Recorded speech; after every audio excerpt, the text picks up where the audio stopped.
Hebrews, Hebrews, Hebrews. This is our Prophets of Awakening.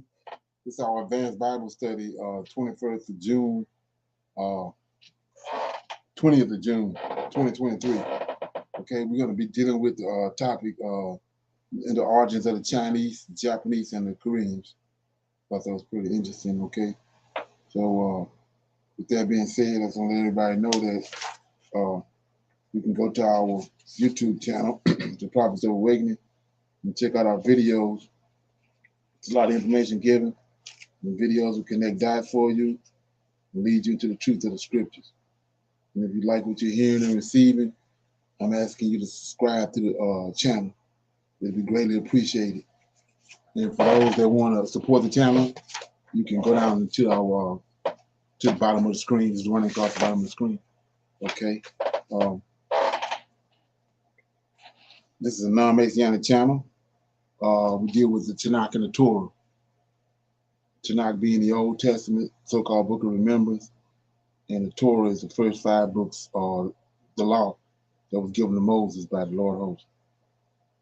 Shalom and welcome to Prophets of Awakening, and welcome to our advanced Bible study. We're going to do our normal, which is a moment of silence, a prayer, a Psalms. We do some current events, some need-to-know information, and then open it up for some Q&A if anybody have any questions or comments. And then we'll go into our discussion, which is the origins of the Chinese and the Japanese and the Korean people. I think it's of the utmost importance. Okay. So with that being said, we want to let everybody do this moment of silence for the Lord of hosts and all that He's done to bring about our prophesied deliverance in these last days. Okay. But Lord, we come before Thee, bow down with great respect for our Redeemer. Lord, you confess through your prophet Isaiah that you would return unto us and that you would pour out your spirit upon us. And this you have done. Great in counsel and mighty in works, while thine eyes are upon all the ways of men, to give everyone according to his ways and according to the fruit of his doings. O Lord, behold, thou hast made the heavens and the earth, and by thy great power and thy stretched out arm, there is nothing too hard for thee. And knowing all these things, O Lord, we eagerly await thy coming, the day in which thou wilt break the yoke of our oppressor. Peace be unto you. Okay. Read the Psalms.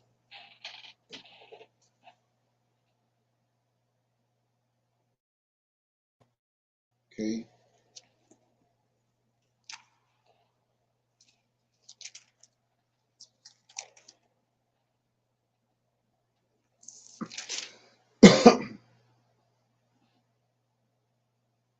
Okay, I'm gonna read Psalms 21. It's a praise for victory. The king shall joy in thy strength, O Lord, and in thy salvation. How greatly shall he rejoice! Thou hast given him his heart's desire, and hast not withholden the request of his lips. Selah, for thou preventest him with the blessings of goodness, and thou settest a crown of pure gold on his head. He asked life of thee, and thou gavest it him, even length of days forever and ever. His glory is great in thy salvation. Honor and majesty hast thou laid upon him, for thou hast made him most blessed forever. Thou hast made him exceedingly glad with thy countenance. For the king trusted in the Lord, and through the mercy of the Most High he shall not be moved. Thy hand shall find out all thine enemies. Thy right hand shall find out those that hate thee. Thou shalt make them as a fiery oven in the time of thine anger. The Lord shall swallow them up in his wrath, and the fire shall devour them. Their fruit shall thou destroy from the earth, and their seed from among the children of men. For they intended evil against thee.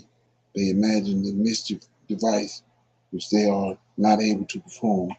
Therefore shalt thou make them turn their backs, and thou shalt make ready thine arrows upon the strings against the face of them. Be thou exalted, O Lord, in thine own strength. So will we sing and praise thy power. Okay, that was Psalms 21, and it was a song of David. And he's praising the Lord for all Israel's victories and all his victories. Any comments on that? Psalms 21. Okay. I'm going to shine light on something that stuck out. It says,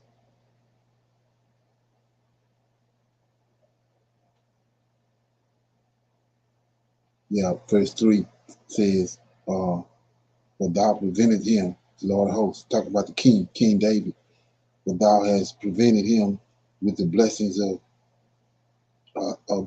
goodness. Thou settest the crown of pure gold upon his head. So when I read that, it takes me back to Mansa Musa. So we know that you got different types of gold. The gold that he gave the Israelites in that was in the land of Havilah, it was the finest gold of Upas. It was a different type of gold. And if you go back and recount the story of Mansa Musa, they said he came out of came out of nowhere, out of Africa, Timbuktu, and he had this big old crown of pure gold on his head.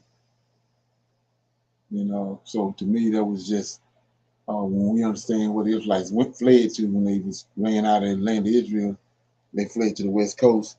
So Mansa Musa was out of that lineage.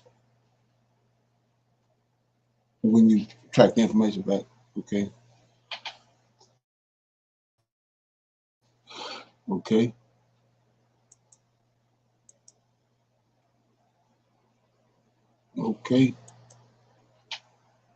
Do some current events right quick. Nobody have any comments? Okay, do some current events.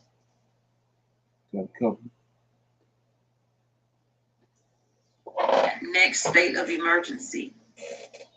Weather related. Are you ready for it? A lot of people were, and a lot of people were not.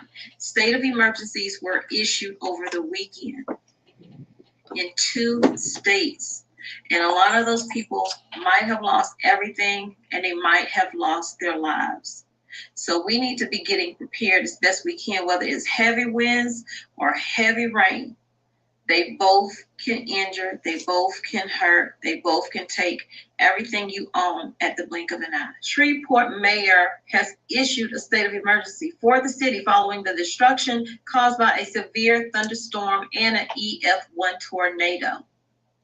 The storm, which began in Texas in the late hours of June 15th, crossed into Caddo Parish at roughly 1:30 a.m. on June 16th and left nearly a quarter of a mile of people in SWEPCO's service area without power.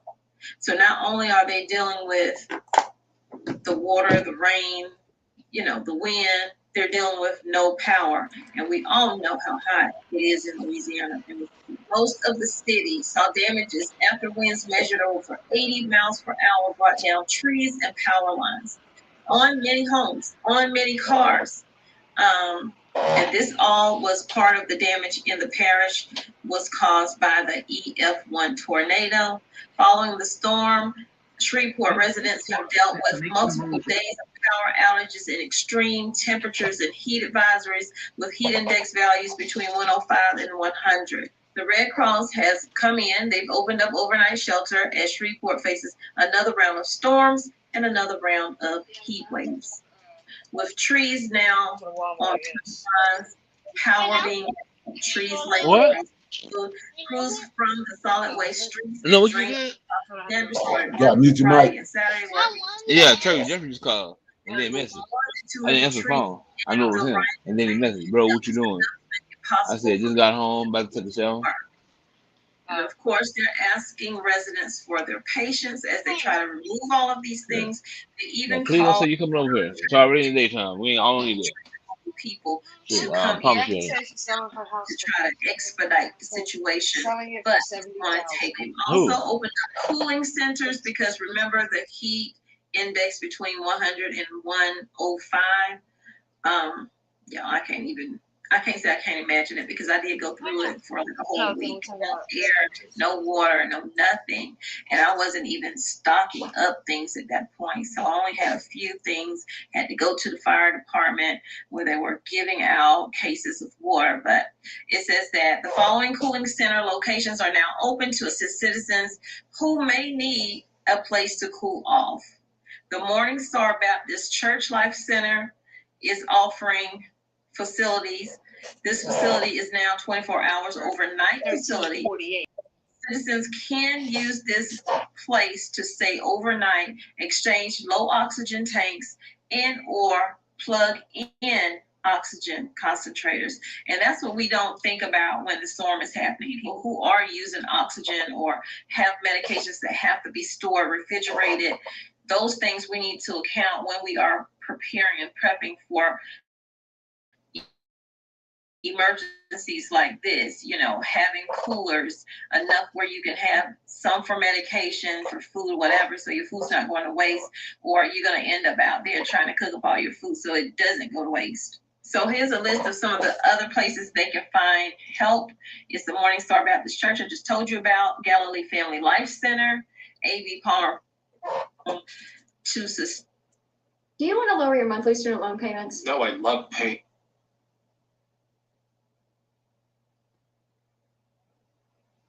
Emergency, because the roads are blocked from the trees. The ambulances can't get through. Fire department can't get through. Do you have what you need medication-wise? First aid kits, things like that, that can hold something together until somebody can get to you or you can get to somebody for treatment. Okay, so what happened was over the weekend, they had some very severe weather in Texas and Louisiana. Anybody hear anything about that? Yes, sir, I heard it. Yes. Okay, I think they had it all week. In parts of the South. Right. I think they had it all week in parts of the South. They had the severe weather. It kind of came to a head on the weekend, and now I think they got 2 storms out in the Gulf or in the Atlantic. So they're expecting pretty hectic season this year. So I don't know how. It's like the lady was saying, I think you should take into consideration. If you're not prepared to start getting prepared. Okay. Got another one right here. Treatment. So now The world have been following the lead of one superpower, the United States. But the world has changed significantly in recent years. The pandemic came and showed us just how interconnected our global supply chains are. When Russia invaded Ukraine, it showed us how even sanctioning just one country can have devastating effects on the entire world economy. Today, our world is multipolar. New alliances are being formed. Global reserve currencies are changing, and if there's one certainty for the future, it's that no one wants to be single-handedly controlled by the United States. The BRICS alliance is gaining much momentum and is quickly becoming the key economic partnership that will change the future of our global landscape. Around 40% of the world currently lives in one of the 5 BRICS countries. The combined GDP of the BRICS alliance is already over $26 trillion. But the most fascinating part of BRICS is its next phase, global expansion. And if the latest headline comes true, it will be a shock to many Americans. One of our closest European allies is rumored to become the first European country to join the BRICS alliance. French President Macron has expressed interest in attending the upcoming BRICS summit, which is scheduled to take place in Durban, South Africa in late August. But how did France get here? And will they actually become the first EU member to join BRICS? If you've been following the moves of the French government the past few months, there have been some interesting trends that certainly seem to indicate the French alliance with the United States may not be as strong as the White House would like. The first event came in March of this year. France settled an LNG gas trade with China by using Chinese yuan. instead of the US dollar. It might not sound like a major deal, but it was the first time a European ally sidelined the dollar and chose China's currency for cross-border transactions. The deal wasn't small either, as France purchased 65,000 tons of LNG gas and recorded the first UN-settled trade through the Shanghai Petroleum and Natural Gas Exchange. The next event from the French government sent shockwaves through the United States, when Macron personally visited Beijing and said the following: Europe cannot blindly follow the United States' lead and should avoid getting dragged into crises that are not our own. This comment, of course, refers to the ongoing battle between the US and China over Taiwan, but also extends to other important issues, including the dollar debt crisis. Macron called for Europe to resist the pressures of becoming American followers and end reliance on the US dollar for trade. Now, when you look back at the French purchase of natural gas in Chinese yuan, one can see the bigger picture. Many analysts are also expecting Saudi Arabia to join the BRICS alliance, and its addition would all but solidify the BRICS alliance as the key energy and commodity producers in the world. As we know, the Saudis control the world's supply to oil, and over the years, the relationship with China has grown closer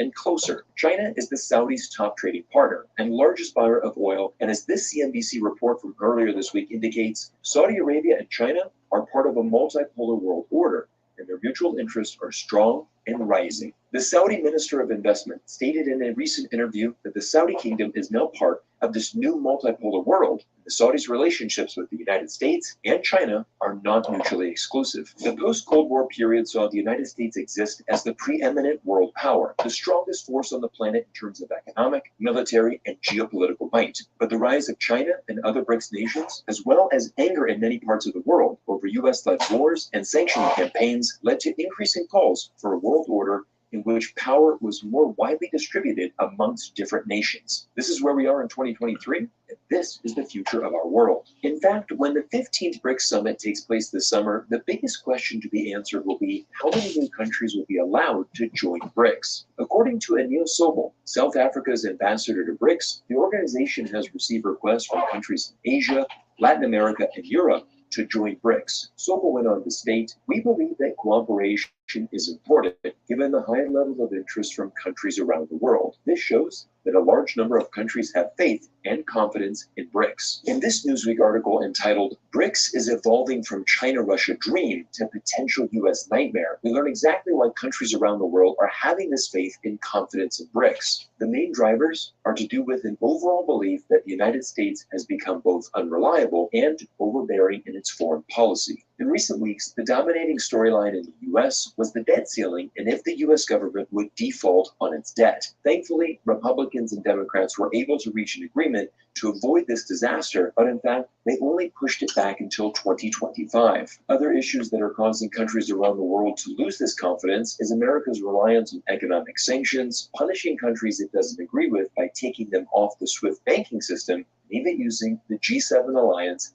as an economic gain to justify whatever actions the US government wants to do around the world. The last quote from this article is a hard pill for American politicians to swallow. Numerous global leaders from Africa, Latin America, Central Asia, and the Middle East, as well as China and Russia, have stopped believing in the United States as a responsible global leader. And according to Newsroom, there are now more than 30 countries who want to join BRICS. Just look at this map highlighting the current BRICS members in red.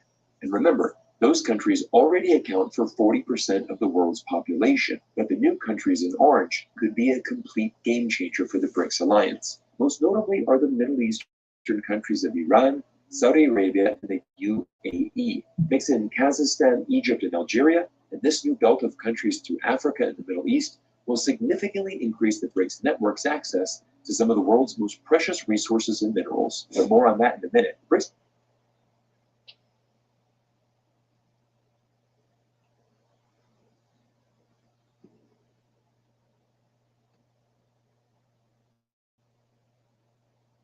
world's fourth most populous country, as well as Argentina, another country who, like France, is doing more international transactions in Chinese yuan. Just last week, we saw Argentina renew its currency swap line with China and the amount it can access to near $10 billion. And here's what happens next. If accepted, the new proposed BRICS members would create an entity with a GDP 30% larger than that of the United States. It would contain over 50% of the world's population and be in control of 60% of the global gas reserves. And this is why the future battle between BRICS and the G7 will be exponentially important in the years to come. The US and its allies control the world's financial systems, but the BRICS nations control the commodities like oil, gas, lithium, and other resources that our global economy depends on. Whoever controls the essential minerals of the world controls the balance of power in the world. This is why America was so dominant with the petrodollar. But times are changing, and this is where a market opportunity presents itself, and I'd like to share with you the sponsor of today's video, who is tied directly to North America's need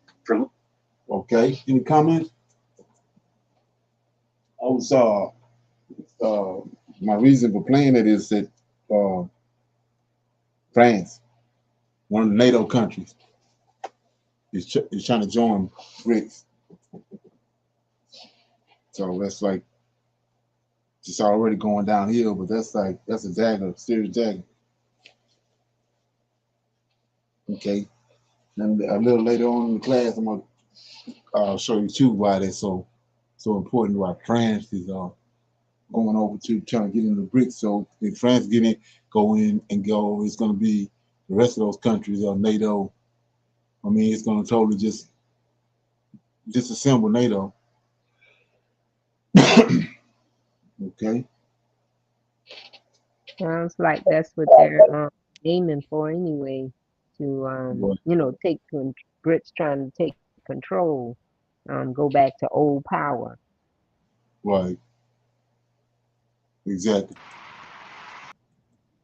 Okay. So I got some need to know information right here. It's kind of tied to the same thing, but it's just you can see the acceleration. Okay.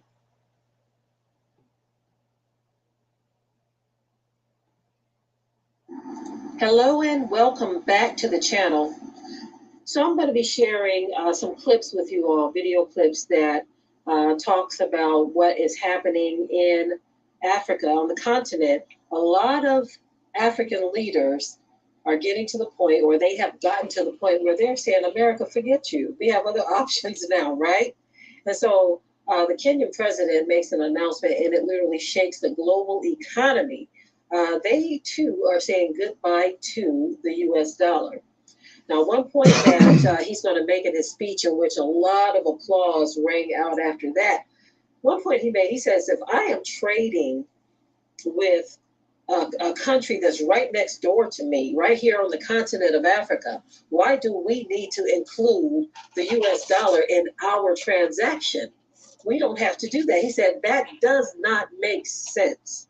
It doesn't make sense that our dealings with one another as African nations and as African countries have to have somebody else in the middle of it. He says, if we trade locally, we're going to use local currency, period. End of story. And so a lot of this stuff has gotten America and the West upset. I'm going to share with you some of the things that they are, saying. Of course, it's the same old bully tactics that we have seen for centuries. But anyway, before getting into that, I'm going to share the video clip. And of course, I will be right back.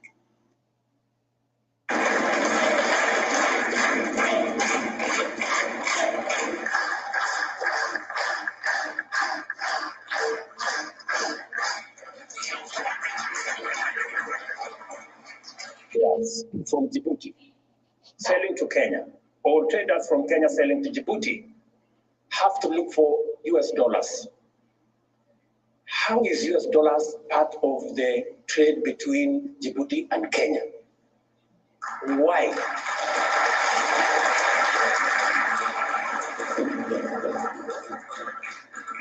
And we are saying that today, Afri-Exim Bank have given us a mechanism where traders in our continent can trade in their goods and services, and the Africa Exim Bank will settle payments in local currency.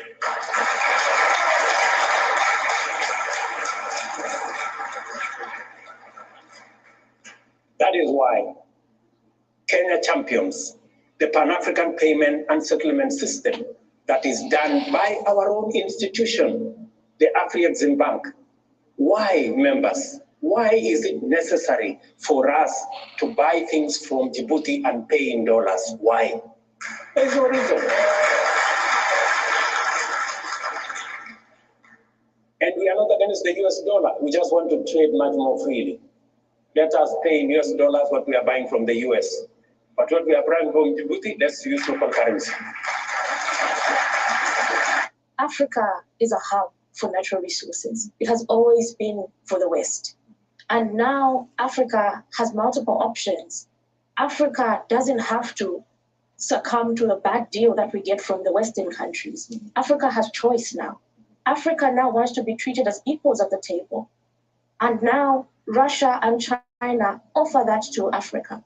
A few months ago, we had a democracy summit in Zambia where it was basically a Western and a US-led conference to draw back cooperation with both China and Russia for the African continent.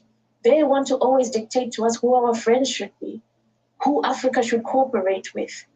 And they're willing to topple governments, to assassinate our leaders for this. So the war is actually showing them that, and we're glad that Russia is standing up, because security around the world now is of utmost importance. Apologies for interrupting you. No, we see that so many Western states are trying to discourage the cooperation of many African countries with China and Russia. What do you think they fear by this? And are there attempts to discourage this cooperation working? We're moving to a multipolar world, and it's very clear that Africa now has many options. Cooperation with the West is not our only option. BRICS is opening doors for the African continent to say that even when it comes to financing, when it comes to infrastructure development, when it comes to a future for Africa, we've got different options today. So this doesn't sit well with the West. G7 sits at the table to talk down on the rest of us in the West. But with BRICS, we're seeing a different order. We're seeing a global community wanting to come together and talk as equals. So this is not sitting well with the West. It's not sitting well with the hegemony that they're used to. Okay.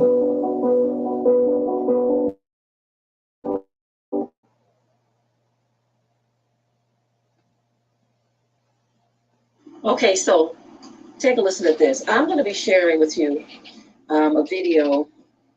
I'm going to show the screenshot. You can go check the video out yourself. They gave some great commentary on this very subject. And I wanted to share my thoughts on it first, because we have seen America literally be a bully. They have used, not just America, let me just correct that, the West in general, European nations, white nations, they have used bully tactics for as long as we can remember. Bully tactics of controlling dark indigenous populations. They've tried to do that with others as well, but others don't quite deal with it the way the African nations have dealt with it, right? But they use bully tactics and scare tactics to try to control Black populations. And so these African leaders are getting fed up because they know that they have been wronged, but they were kind of powerless to do anything. But now it seems like biblical prophecy is coming to pass. When you look at the book of Obadiah, it talks about how these nations that were once confederate with these European nations, of course, it doesn't say European nations in the Bible, but those in the know who the European nations are. But it talks about those who were once confederate are going to turn on them, right? And so that is what we see happening now. A lot of those who were confederate with the West are turning from the West and turning to Africa. Now, I know some of them have their issues as well, but Africa's looking at it like this. Russia and China are giving them much greater options. The BRICS nations, BRICS plus nations, because it's no longer just BRICS, because other countries are joining in as well, but they have greater options right now. Like the one sister said, she said that Africa has all of the resources, and America and the West have tried to control those resources for so long, and now that they have other options. Others are stepping up to the plate saying, look, we will invest in Africa. We will do this for you. We will do that for you. And we will also get the strong arm of the West off of you. Now that that is taking place, America wants to kind of throw it in their ear like they think they're dealing with a bunch of dummies. Well, you want to be careful dealing with China. You want to be careful dealing with Russia because they might do this and they might do that. Now, that sounds so hypocritical coming from a country where they would literally send in their dogs to topple governments. Okay. Any comments on that? Anybody got any comments? Think about that.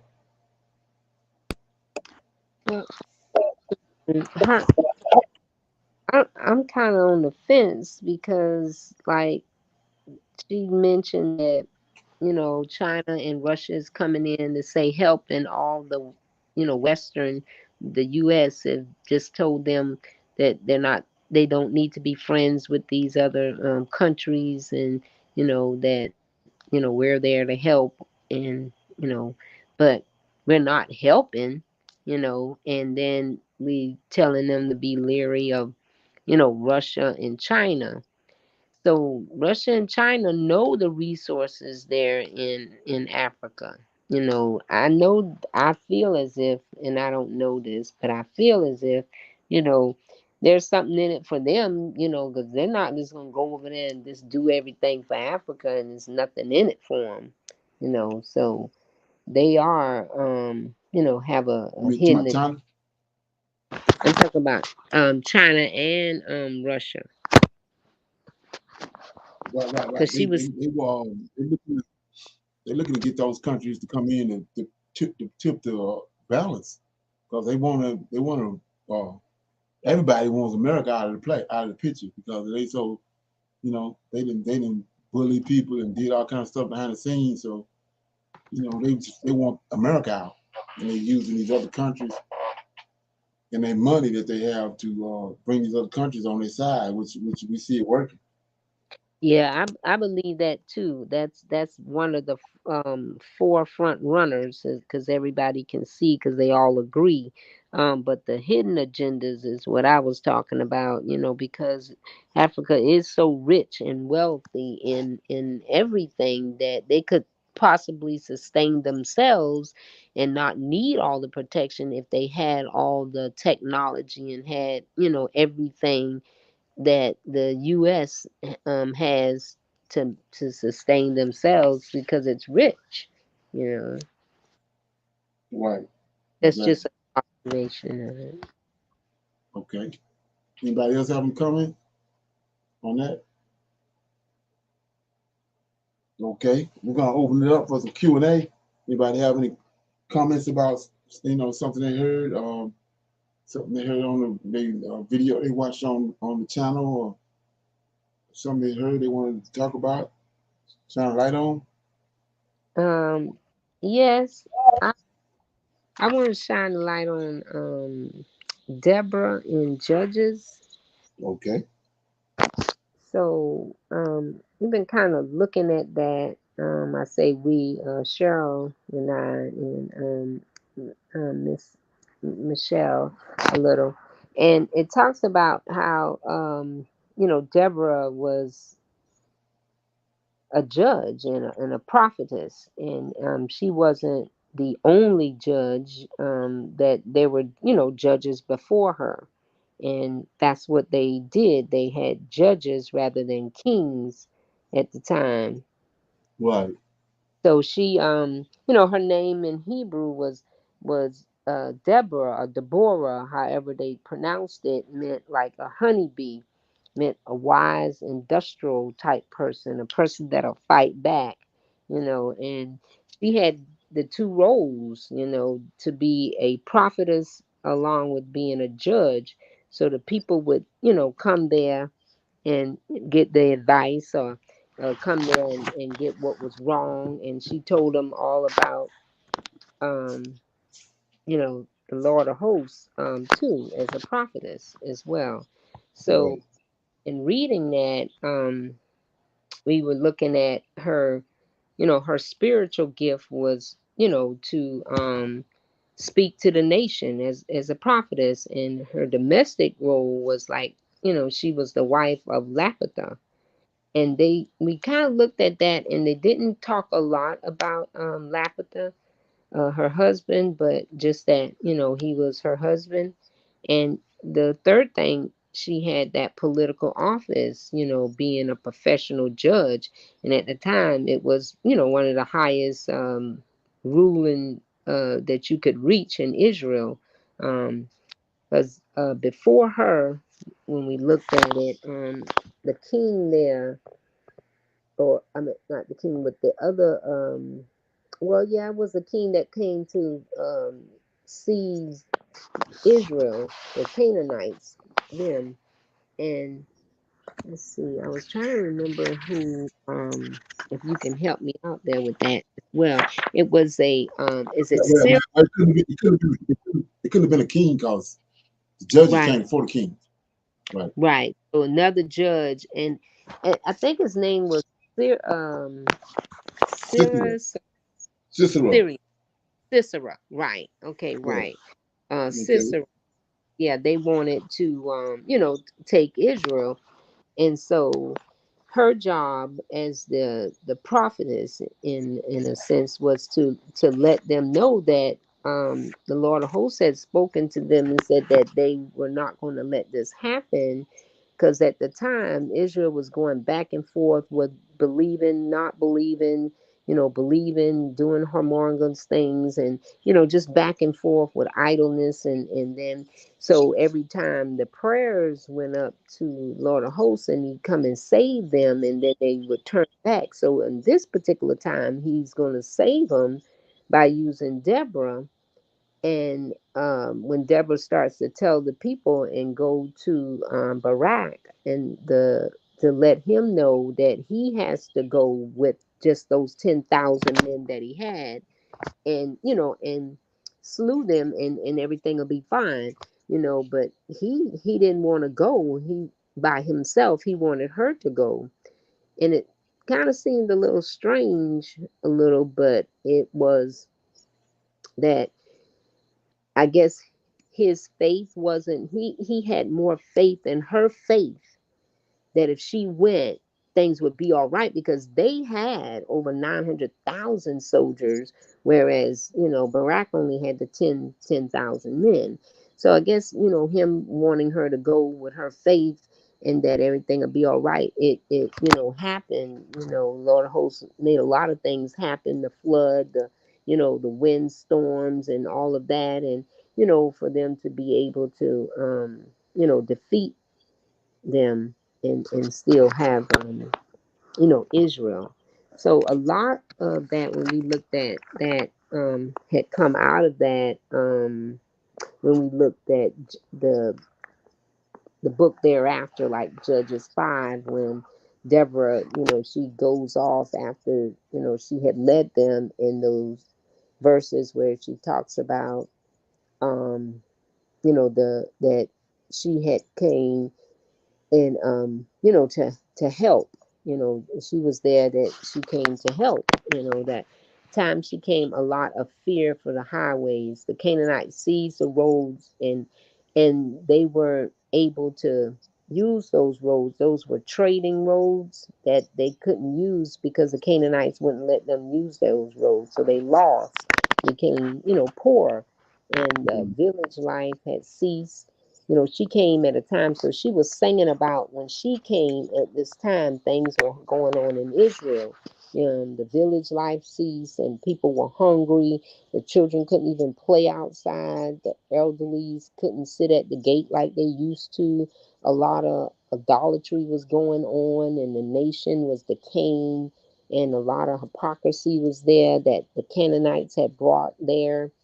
And the one thing she mentions in there, the war in the gates, and it was like, okay, the war in the gates. So we looked at that, and it talked about how the Canaanites brought, that Canaanite spirit, where it made the Israelites fight amongst each other, started fighting themselves. So that was, something that they brought to make this place go back to the idolatry and get away from the Lord of hosts and not, praise him for who he was and what he had been doing for them, to get those people sidetracked. It's a very interesting story, and it keeps compiling, and we're looking at that. Okay, yeah. So when it comes to like I said, with the story of it's not being biased or whatever. Like I was saying, in my case, when I found out who the Israelites were and all that, I didn't. First of all, I wasn't apt on none of that, none of the stuff that I'm apt on now. But I wasn't looking for the Israelites to be black. I didn't go looking to see to make the Israelites black or see if they're black.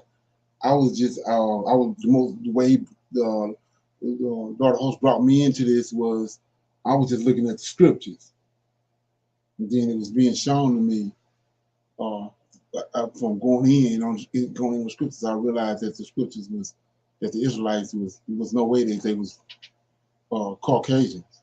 They were black folks. The more and more I went into it, the region where they was at, and then I found out about the melanin, the pineal gland, and all that. And then there's no way that they was white. So I didn't go into it looking for them to be black. So it's the same thing with the Most High's order. It's not about, you have a lot of people say, oh, he's a male chauvinist and this and that. But when you go and look at the order at Israel, first of all, you got to look at what they've done. You don't see the stuff what's going on in the New Testament. You don't see that the order in the Old Testament. You don't see it going on. Like I was saying, a prime example is, we know the JC ain't real. That all these women that was around the tomb. So it's a reason for that. Why? Through our history, from Genesis all the way to Malachi, we don't see that. But all of a sudden, these women all around the tomb. Like you say, he got 12 disciples with him doing his ministry. And then all of a sudden, when he died, the whole thing was the sign of his whole coming in life was to die and go down to hell for 3 days and rise up on the third day. And then when he do that and come back up, these 12 disciples, they lost. They in the wrong place. They up in the middle upper room, but Mary there. Mary Magdalene, she there. She in the right place. These other 5 women, all these women in the right place. So once they did that, once they concocted the New Testament, which is an abomination, once they concocted, they got to go back to the old and try to set it up as if certain things was going on all along in Israel when it wasn't. So my point is this: I'm gonna go to a couple of examples. Is that every time when you see that women are ruling over men in certain situations, they're showing you that Israel's in a fallen state. Israel fell off. They're not doing. They didn't went away from the Most High's laws, and so we even see that at the end where we are now. He told us that at the end, these days, a lot of days right now, the children and the women going to be ruling over the men. So why is that? We're in a fallen state. So anyway, so here go one example, which I don't know if anybody familiar with it. And you got to always keep that in mind. For another example, Esther. Well, I'm gonna show you how that book is about. They plucked that out and made Esther a book of Esther. There wasn't no book of Esther. It's Mordecai. It's no different with Mordecai than with Joseph. What happened with Joseph in Genesis? Just like he raised up Joseph and made him second in command, he raised Mordecai up in Babylon. He raised Joseph up in Egypt and became second in command. He raised Mordecai up to be second in command.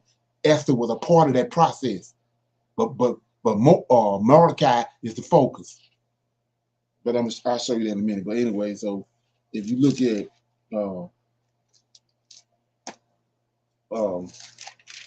yeah, anybody familiar with Adler? You ever heard of Adler? No, no, sir. Yeah, let me get it right quick. Trying to hide from me. Did I all find it? Okay.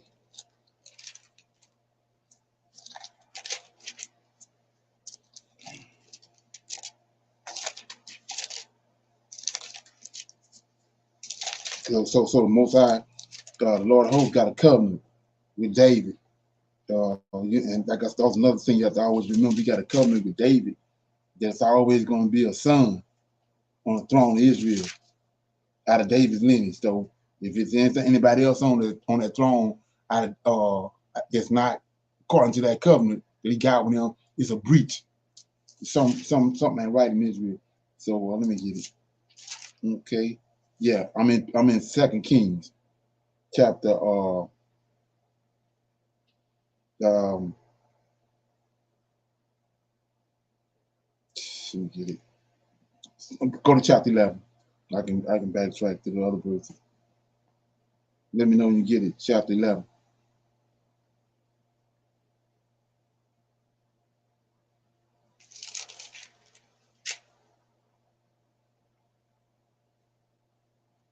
Let me know when you get it. You said 1 Kings, 2 Kings. 2 Kings chapter 11.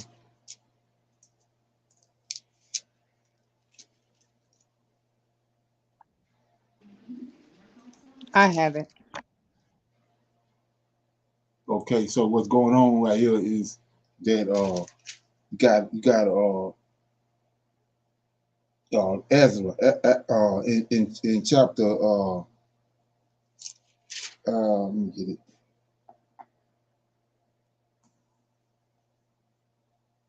Okay, you go to chapter 10, and you'll see this king called Jehu. He destroys the house of Ahab. So I'm killed two birds with one stone. So we know that Jezebel is ruling along with Ahab. So we already know Israel in the fallen state right here. By Jezebel. So the Most High got a problem with this. So we see in chapter 10 it says, and Ahab had 70 sons in Samaria, and Jehu wrote letters and sent to Samaria unto the rulers of Jezreel and to the elders and to them that brought up Ahab's children, saying, now as soon as the letter cometh unto you, seeing your master's sons are with you, and they are with you chariots and horses and fences and fenced cities also in armor. Let even look even out of the best and meet of your master's son and set him on his father's throne and fight for your master's house. But they were exceedingly afraid and said, behold, two kings stood not before him. Now then, Kai, and he that was over the house, and he that was over the city, and the elders also, and the bringers up of the children, sent Jehu, saying, we are thy servants, and we will do all that thou hast bid us, and we will not make any king do thou that which is good in thy eyes. So let me clear this up. So what happened? You're gonna find out is Ahaz, the Most High got a covenant with David, right? That it's always going to be a seed on his out of David's lineage on the throne. But Ahaz haven't done right everything that was going on with Jezebel. So he wants all his sons killed. So when you say sons, his sons, that's the seed royal. The seed royal is sons of the king that's on the throne. And one of those sons is going to have to, in order to keep the Most High's covenant going, one of them sons out of that king that's on the throne has to succeed him. So all the sons he got are the seed royal. All of them are potential to be on the throne. Just like when David was on the throne, he had a bunch of sons, but the Lord told David Solomon was going to succeed him. But David had a whole bunch of sons, like I said, what you call seed royals. So Jehu been commissioned by the Most High, by the Lord of hosts, to kill all Ahab's sons.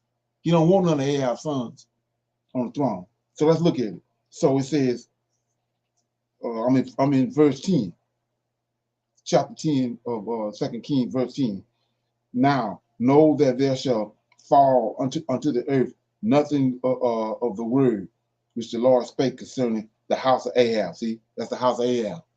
That's Ahab is our David lineage. So the house of Ahab is all the sons he got. Each one is one of those sons got potential to be on the throne. So we see that in verse 10, he says, now know that there shall fall unto the earth nothing of the word of the Lord which the Lord spake concerning the house of Ahab. For the Lord have done that which he spake by his servant Elijah. So Jehu slew, here you go. Jehu slew all that remained of the house of Ahab in Jezreel, and all the great men and his kinfolk. See, he don't want none. He ain't trying to deal with it. So this all pertaining to David. So he says, and all his great men and his kinfolks and his priests, until he left him nothing remained. And he arose and departed. So Jehu did this, right? And Jehu departed and came to Samaria. Jehu was over the 10 tribes. Israel been split. It's 2 kings in Israel, one in the northern kingdom and one in the southern kingdom. And the king from the southern kingdom, Jehu, when he killed all the seed royal out of David lineage, right? So it says in 13, and Jehu met with his brethren of Ahaz, king of Judah, and said, who are ye? And they answered, and we are the brethren of Ahaz. So Ahaz is out of David lineage and his brothers. So they are all part of seed royal.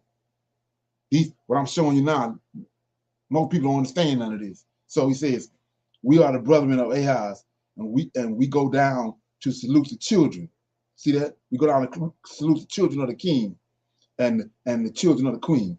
And he said, take them alive. And they took them alive and slew them at the pit of at the shearing house, even 42 men. Neither left he any of them. And when he was departed thence, he lit up to Jehonadab, the son of Rechab, coming to meet him, and he slew him. And he said to him, is thine heart right, as my heart is with thy heart? And Jehonadab answered, it is. If it be, give me mine hand. And he gave him his hand, and he took him up to him unto his chariot. And he said, come with me and see my zeal for the Lord. So they made him ride in his chariot. And when he came to Samaria, he slew all that remained unto Ahab in Samaria, right?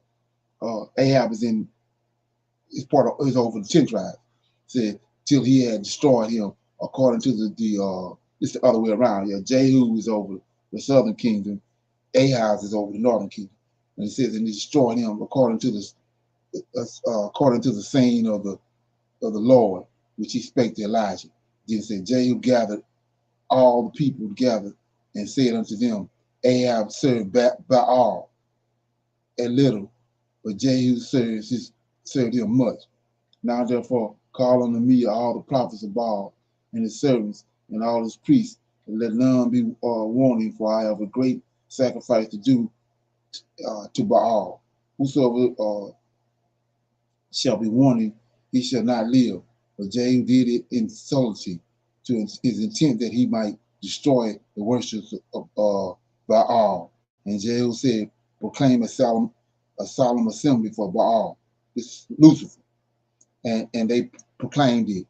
And Jehu sent through all Israel and all the work. We're going somewhere. I got to read all this to break this down. So it says, and all the worshipers of Baal came, so that there was not a man left that came not. And they came into the house of Baal, and the house of Baal was full from one end of a nut to the other.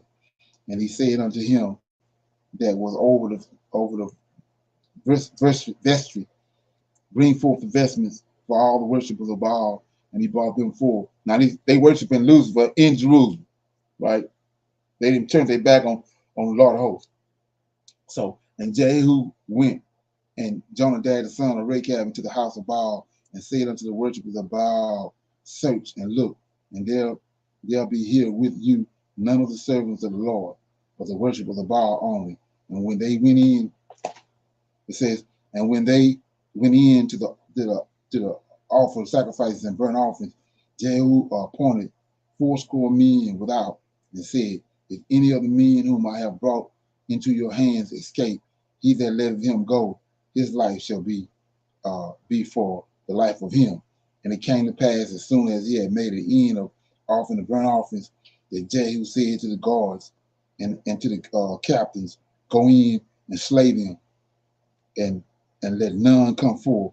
And they smote them in the edge of the sword, and the guard and the captains cast them out, and went into the city of the house of Baal. So what we're looking at is Israel in a fallen state. Baal worship all over Israel during the time of Ahaz. And that's when Jezebel was there. So Israel in a fallen state. They're not keeping the Most High law, his statutes, his order. So Jehu was sent to kill all the Ahab's children, sons in particular, and all the Baal worshipers. That's what he done. But it's a problem arose from there. So 26, and they brought forth the images out of the house of Baal and burned them, and they break down the images of Baal and break down the house of Baal and made it a drag house unto this day. Thus Jehu destroyed Baal out of Israel, right? Howbeit from the sins of Jeroboam, the son of Nebat, who made Israel to sin, Jehu departed from after them, and to wit, the golden calves, they were in Bethel, and they were in Dan. And the Lord said unto the Jehu, because thou hast done well in executing that which is right in mine eyes, and has done unto the house of Ahab according to all that was in mine heart, thy children of the fourth generation shall sit on the throne of Israel. But Jehu took no heed to walk in the law of the Lord, God of Israel, with all his heart, for he departed not from the sins of Jeroboam, which made Israel to sin. So here we go. So now in 32, in those days, the Lord began to cut Israel short. They're in a fallen state, right? Cut Israel short. Hazael smote them in all the coast of Israel, from Jordan eastward, and the land of Gilead, and Gadite, and the Gadites, and Reubenites, and the Mashanites, from Ar, which is by the river Arnon, even unto Gilead and Bashan. Now, the rest of the acts of Jehu, and all that he had did, and all his might, are they not written in the books of the Chronicles of the kings of Israel? And Jehu slept with his fathers, right? Jehu the one who killed Ahaz and all his children, right? And Jehu slept with his fathers, and they buried him in Samaria, and Jehaza, his son, reigned in his stead. And the time that Jehu reigned over Israel and Samaria was 20 and 8 years. So here we go, right here. This is where the meat at, chapter 11. And Adler destroyed the seed royal. I just told you who the seed royal is. So this woman Adler is the mother of the man that Jehu killed. She got a vengeance going because Jehu did what the Lord told him to do, to annihilate that seed. She got a problem with it. So now she's trying to kill all David's seed line. So it says right here, let's look at it. Like I said, it's a fallen state. So, and this lady Adler, remember that name, says, and when Adler, the mother of Ahaz, see that, saw that her son was dead, she arose and destroyed all the seed royal. So she trying to cut off, like I was telling you, Most High, Lord of hosts, got her watching over David's seed line. If it ain't no son out of David's, if ain't no son out of David's lineage to go on the throne, then Israel is through. So she took it upon herself out of anger. She tried to kill all the seed royal. That's in verse 1. Now verse 2. But check it out. Remember, the Lord of hosts watching over David's seed line. So verse 2. But Jehoshaphat, I can't say that name. This is Ahaz's sister. Jehoshaphat, the daughter of the king, King Jehoram, sister of Ahaz, took Josh. See that? Here go one of the boys, right? Josh, the son of Ahaz, this from the seed royal. The lady killed all of them, but she didn't kill this boy. Josh, the son of Ahaz, and stole him from among the king's sons, which was slain, and they hid him. This the Most High at work. This Isaiah 9:6, under us a son is given. This is what he's talking about. So he says, even him and his nurse in the bedchamber from Ahaz, from Adler. He had this one boy from Adler, so that he was not slain, and he was with her hid in the house of the Lord 6 years. And Adler did reign. See that? Adler reigned over the land. See that? Israel in a fallen state. During the time of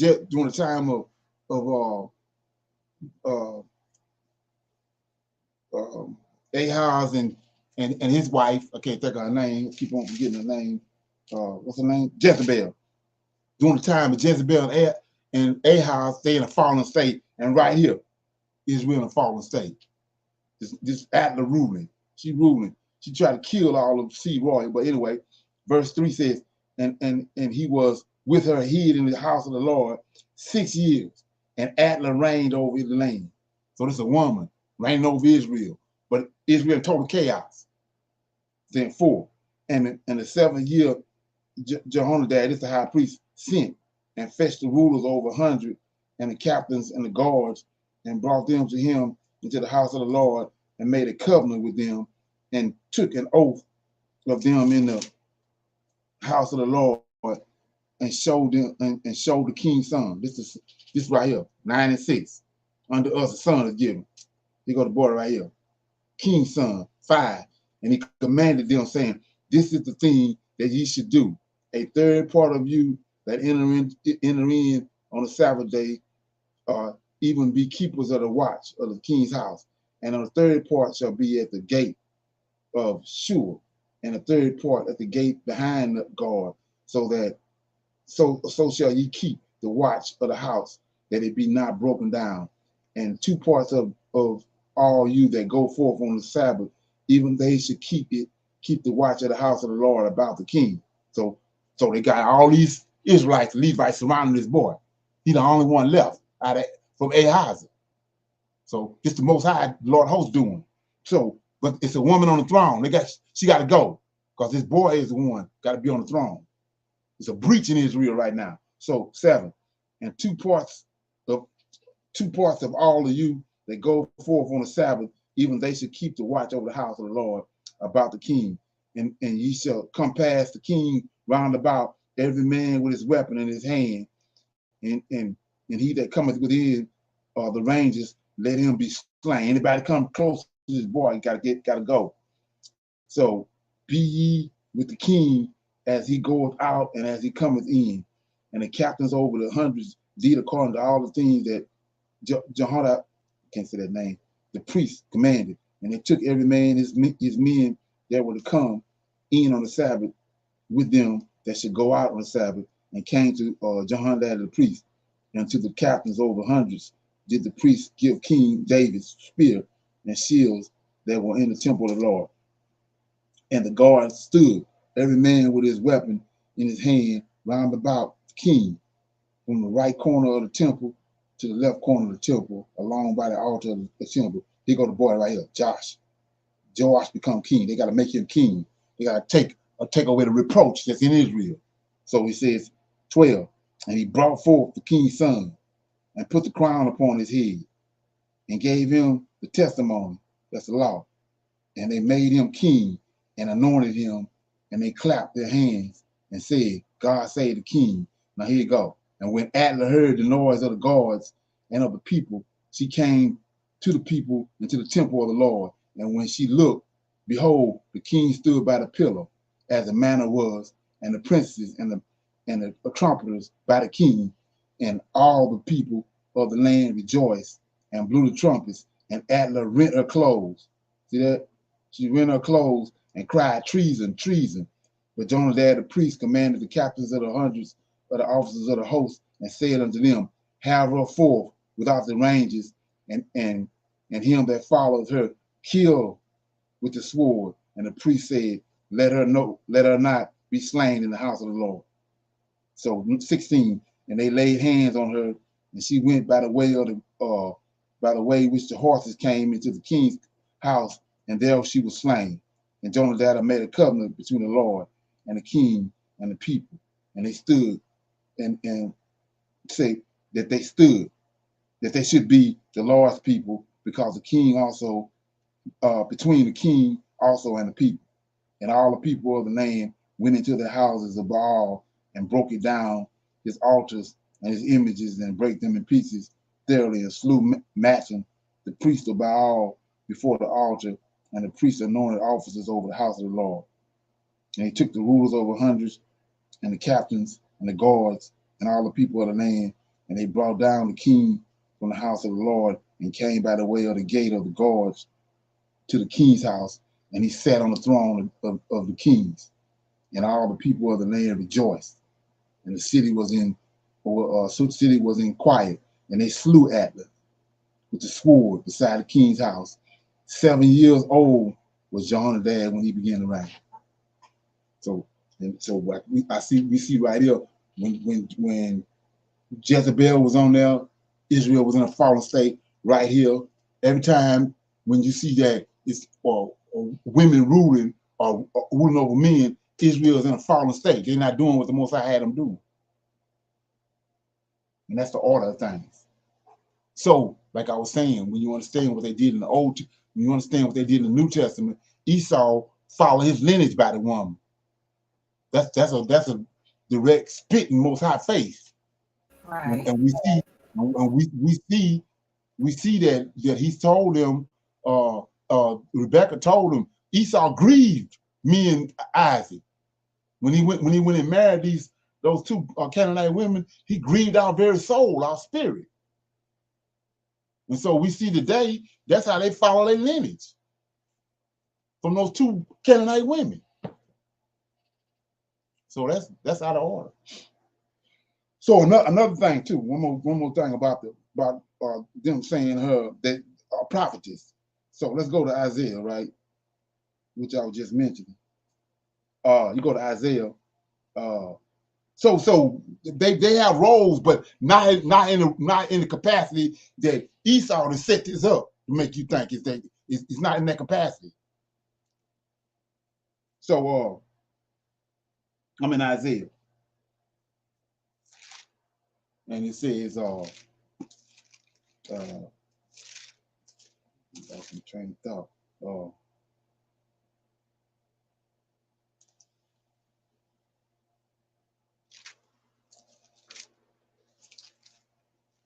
Okay, any comments? I lost my train of thought. Okay, we come back. Anybody got anything?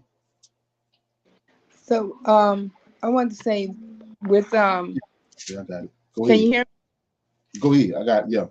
Yeah. He which one did wrong by keeping the calf and still had the golden calf and was still, he didn't destroy the calf? That was Jeroboam. Jennifer, okay. Yeah. And so, and the reason being was that's what started all this, and it ended up with Jezebel and Ahaz, and then behind him came Adler. So it started when Solomon, he split the kingdom up after Solomon died. The kingdom was split. Well, I was telling you, David, the Lord of hosts got a covenant with David. So the 10 tribes that went down to another place, but the king comes out of Judah. Benjamin, the high priest come out of Levites. So they all in Jerusalem.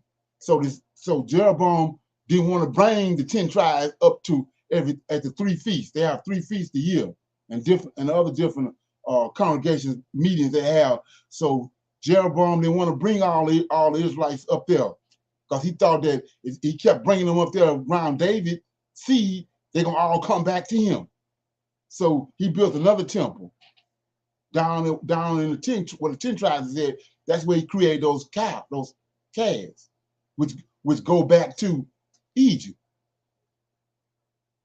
And so why is he going back to Egypt? Because Solomon was trying to kill Jeroboam. And Jeroboam for a while he fled into Egypt. He lived in Egypt for a long time. So when Solomon died, Most High had it, put it on his mind to come back. But when he came back, he brought that worship back. The same thing they did at the mountain with Aaron, the golden calf. He brought all that out of Egypt. And so that's what started it. Because he didn't want to take the people back to Jerusalem to worship in the temple with David's son on the throne. So he created another temple, but he started worshiping Baal. That's where all the drama coming in at, and you have to understand that. So I want to show you this right here. You go to chapter 8. So while we there, I wanted to shine a light on 9 and 6, because they tell you this Jesus, right? Isaiah 9 and 6. Unto us a child is born, unto us a son is given. So they use that to take you to JC. But I showed you who the son was. He got a covenant with David. There's always going to be a son on the throne. That's king. Each one of those kings got a seed royal. He got a bunch of sons he have. They call seed royal. One of them got to sit on the throne, according to this covenant, and the Lord of hosts is watching over. So let's read that. 6 and 7 says, Isaiah 9 and 6. For unto us a child is born, unto us a son is given. The government is upon his shoulders, and his name shall be called Wonderful Counselor, the Mighty God, the Everlasting Father, the Prince of Peace. Then 7. Of the increase of his government and peace, there shall be no end upon the throne of David. See, it's David's throne. And he got a covenant. There's always going to be a son on his throne, on David's throne, right? And upon his kingdom, to order it and to establish it with judgment and with justice from henceforth, even and forever. So this is the Lord of hosts right here that's watching it. The zeal of the Lord of hosts will perform this. So he the one watching over there. And we saw an example of that when Atlas tried to kill all the boys. He had Ahaz's sister to steal one of the boys and hide him off. She thought she had killed all the seed royal. And then when they brought the boy out, she hollered treason. But it was a breach there. As long as she was there, it was a breach. So she had to go. And they put the boy back on the throne to take away the breach. So anyway, you go to chapter 8, what I was talking about, and you see that about this another lie right here. Let me get it. 7 and 14. It's another one. They trying to trick you off and make you think this pertaining to JC, but it's pertaining to what I just told you. It says Isaiah 7 and 14. Therefore, this is one of the Jesus stories, Jesus hooks. Therefore, Lord himself shall give you a sign. Behold, a virgin shall conceive and bear a son, and shall call his name Emmanuel. So we see right here, it's a lie already, because you tell in the New Testament the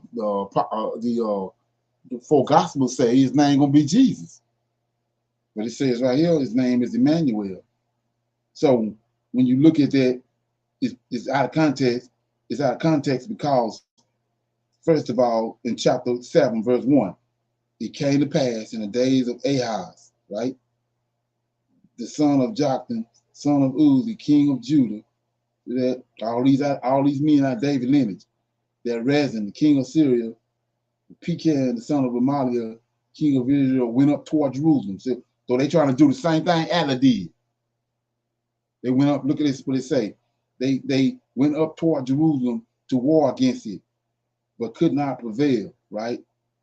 And then it says their objective, you go down to verse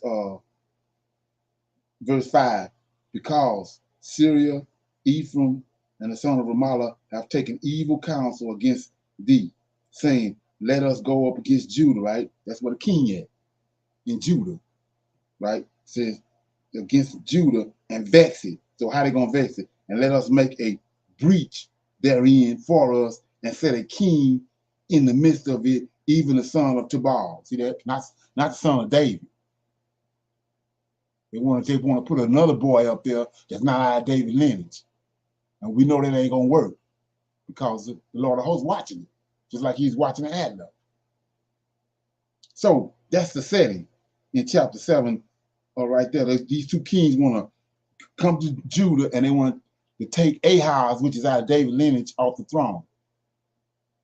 So when you go to verse 10, it says, moreover, the Lord spake again to Ahaz, this David's lineage. He spoke unto Ahaz, saying, ask thee a sign of the Lord, right? Thy God. Ask it either in the depths or either in the height above. But Ahaz said, I will not ask, neither will I tempt the Lord. He know better. So 13, and he said, so Ahaz told him, since he wouldn't ask for no sign, Ahaz turned around and told him, and he said, hear now, O house of David. See that? House of David, it is a small thing for you to weary men, but to weary my God, to weary the Lord of hosts. Also, therefore, the Lord himself, the Lord of hosts himself, shall give you a sign. Behold, a virgin shall conceive and bear a son, and shall call his name Emmanuel. So Ahaz, Isaiah he's gonna use Isaiah for the sign. So how we know that?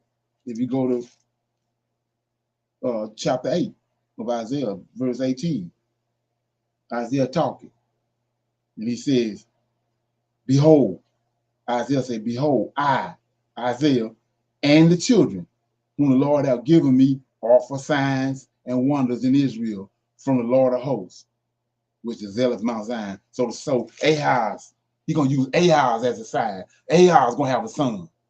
He's going to be a sign for, Isaiah going to have a son. And that son that Isaiah going to have is going to be a sign for Ahaz. So back to what you were saying earlier, the prophetess part. I'm showing you how they taking that out of context. So in chapter 8, verse 1, we see in chapter 7, verse 14, Isaiah gonna be the sign. Isaiah gonna have a son, and when that boy is born, he's gonna be a sign for Ahaz.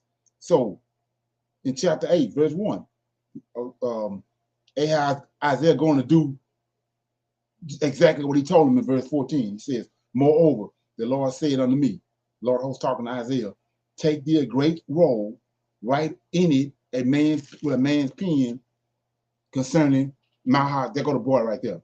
That's his name, right? So then verse 2, and he took unto me a faithful witness to record the event. Uriah the priest, two witnesses, and Zechariah the son of Jacob, right? Then look where you got to go. You got to go to the woman if you're going to have a son. Verse 3, and I went unto the prophetess. See that? Who was this prophetess? That's Isaiah's wife. So I went unto the prophetess, and she conceived and bore a son.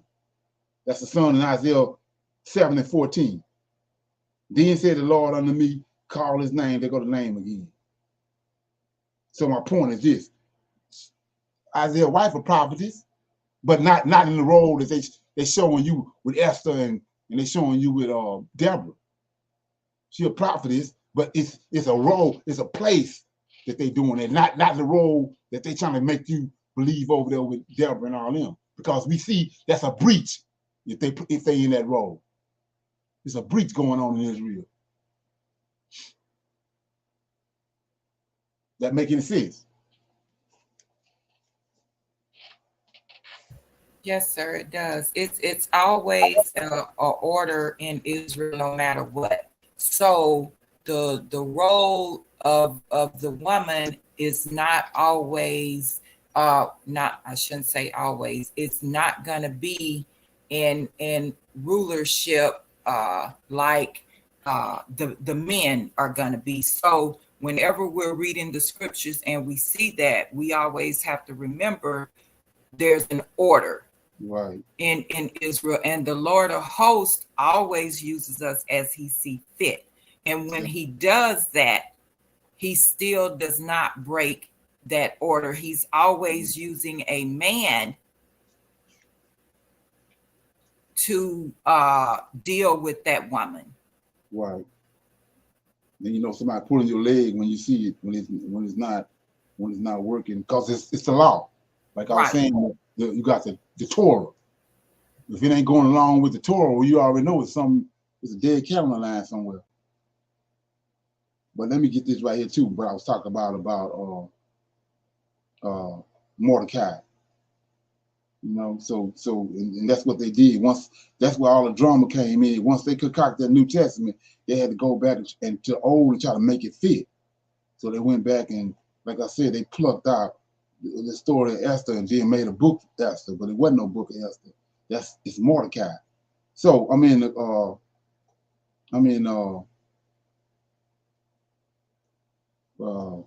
the Apocrypha. I'm trying to find this book, the editions of Esther. Okay, let me see. I got it. Yeah, here you go. I got the editions of Esther. I'm going to show you what I'm talking about. So it says, in the second year, keep in mind the story with Joseph. It's no woman involved in that story. Joseph, it's about Joseph. He sent Joseph ahead to because Israel was going to go into, he's going to cause a famine and bring the Israelites to save them. So he sent Joseph there ahead of time and made sure that Joseph was the ruler in charge, so that the Israelites won't be annihilated. So he had Joseph there. So I'm right here. It's the editions of Esther in the Apocrypha. It says, in the second year of the reign of Ahaz the Great, on the first day of Nisan, Mordecai. See that? Mordecai, the son of Jair, the son of Shema, the son of Kish of the tribe of Benjamin, had a dream. See that? That's what Joseph doing. Dreams all through Egypt. He dreaming. So, and he was an Israelite, and he lived in the city of Susa, an important man in attendance at the royal court. He was one of the captives of Nebuchadnezzar, king of Babylon, had brought from Jerusalem, with Jeconiah, king of Judah. And this was the dream. Behold, noise of a tumult. You got a dream right here. Noise of a tumult, thunders and an earthquake, uproar on the earth. And here came two great dragons, both ready to wrestle. And they uttered a great roar.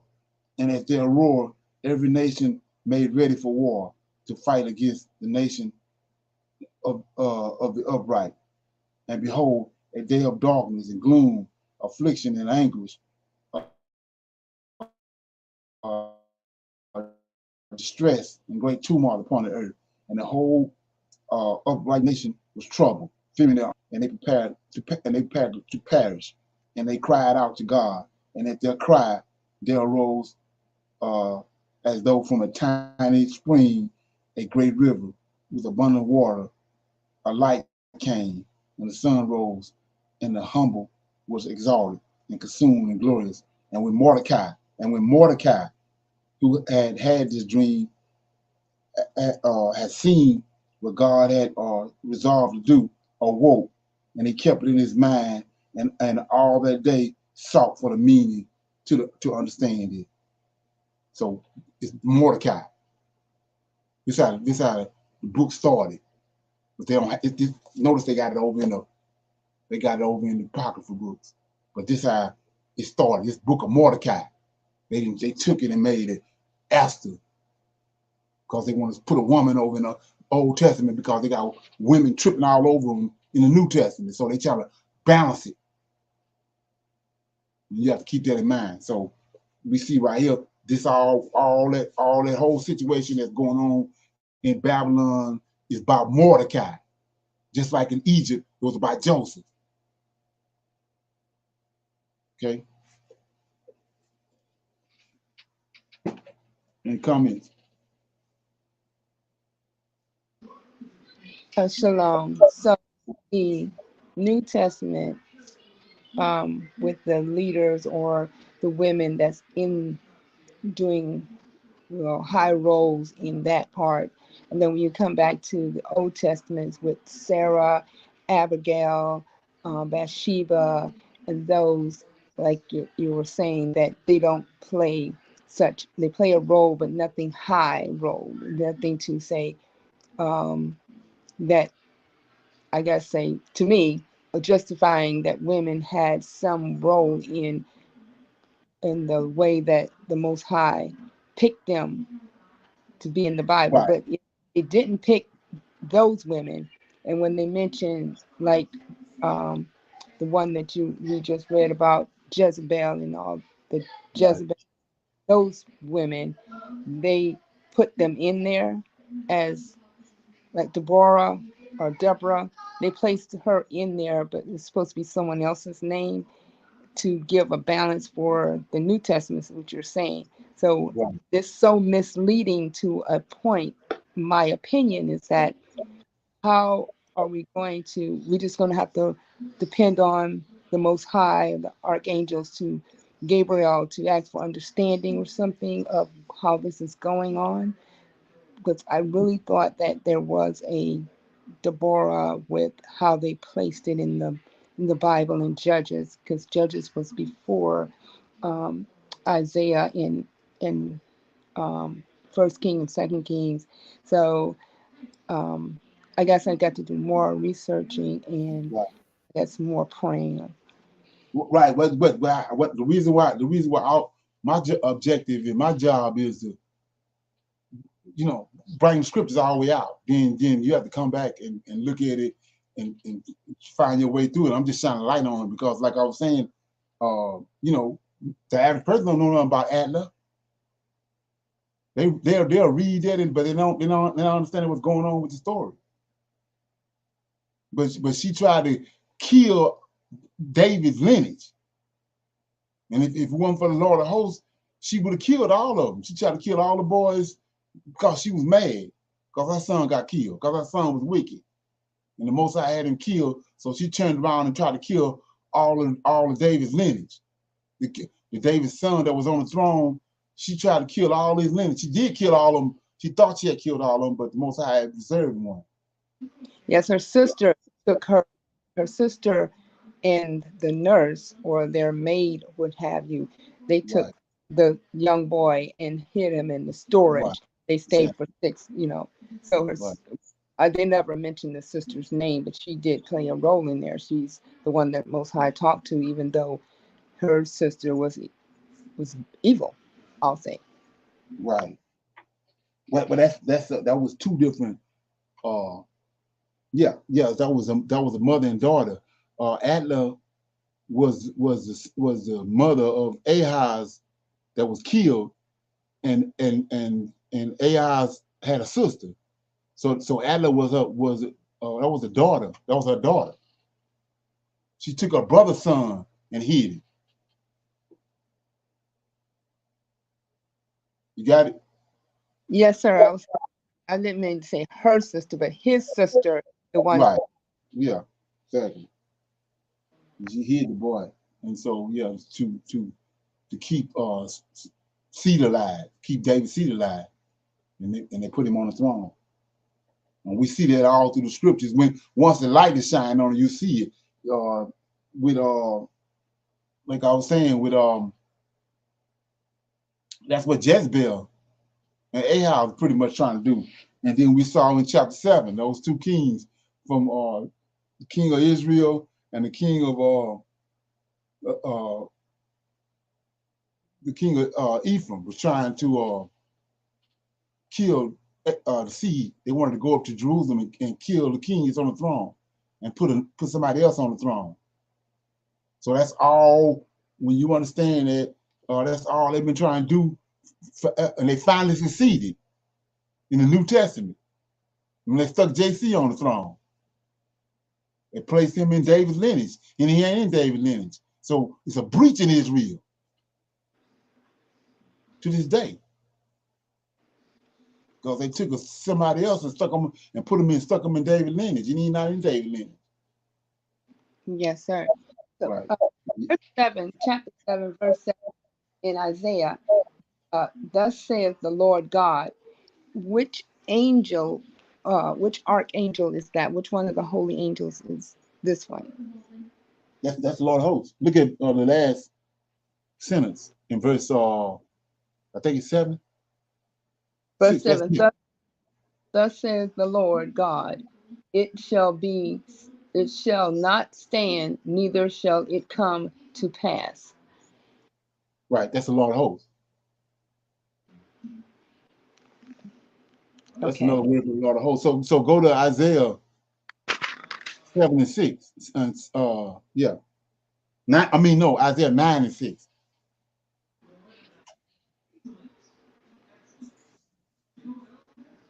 Nine and 6. Right.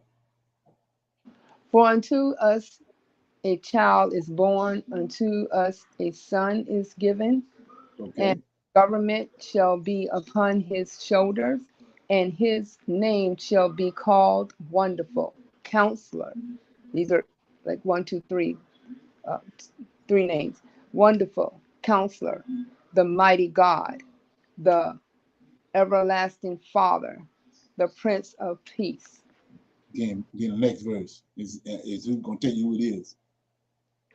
Of the increasing of his government and peace, there shall be no end upon the throne of David, and upon his kingdom, to order it and establish it with judgment and with justice from henceforth, even forever.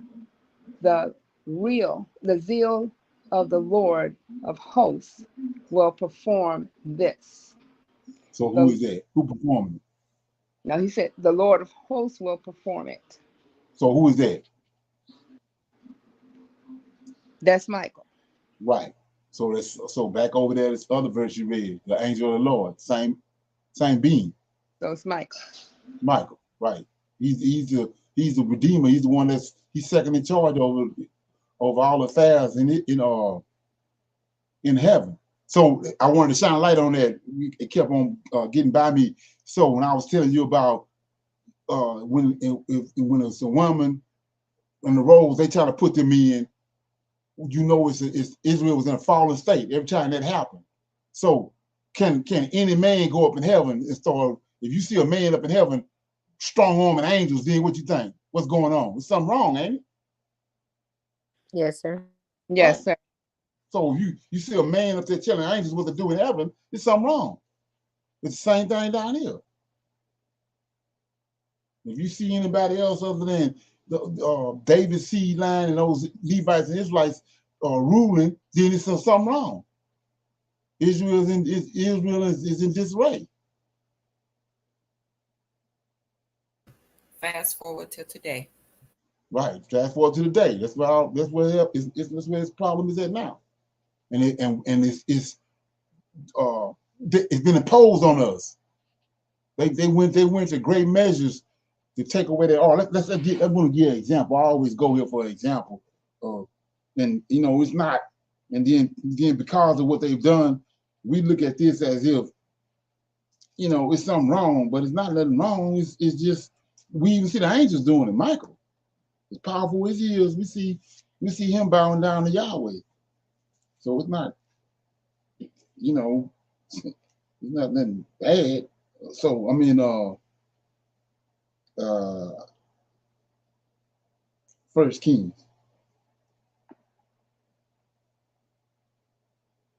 Okay.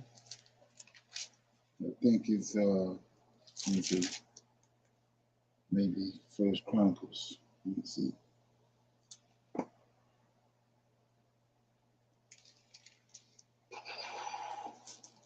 Second Chronicles.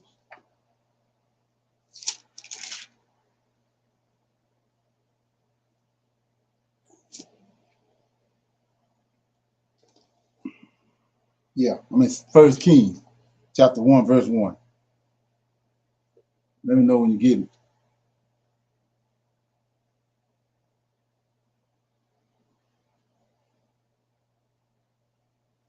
First Chronicles chapter 1. First Kings. First Kings. Got it. So this story of you know who Bathsheba is, right? Yes, sir. She ended up being a queen. She went up being a queen in Israel.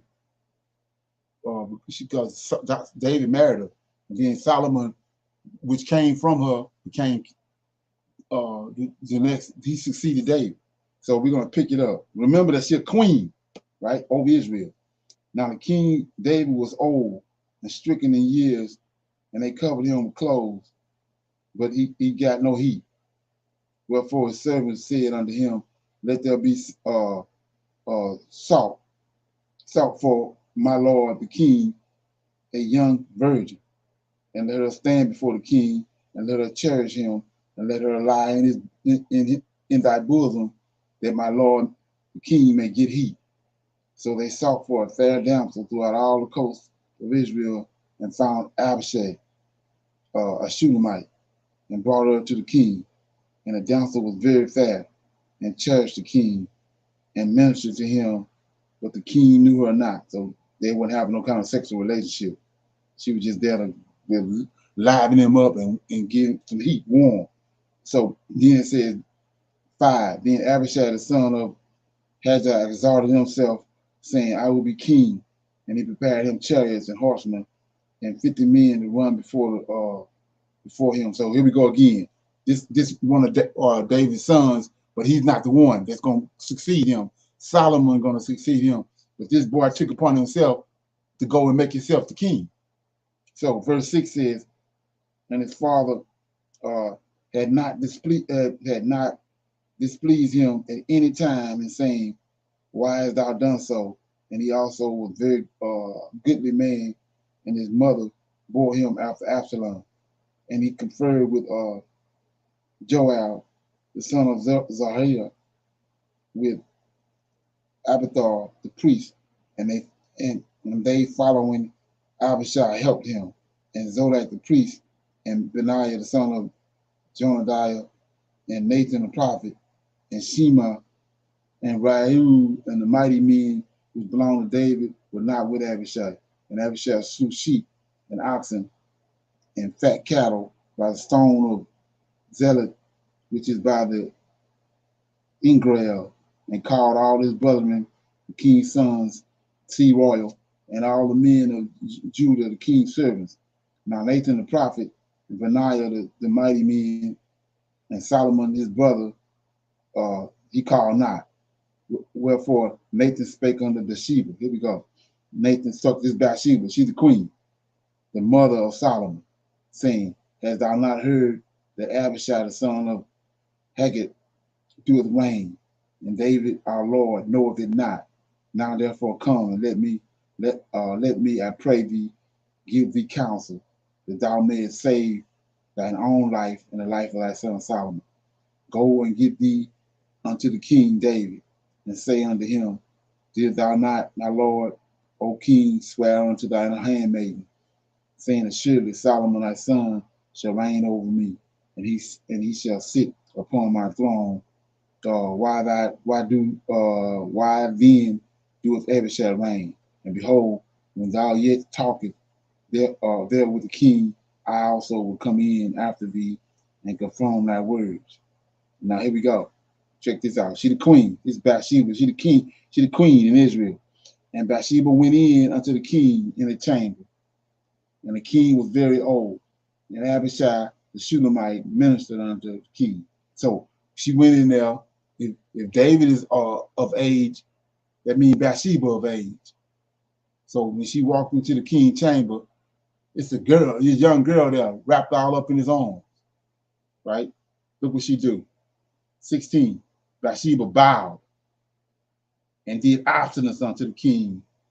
And the king said, what wouldest thou?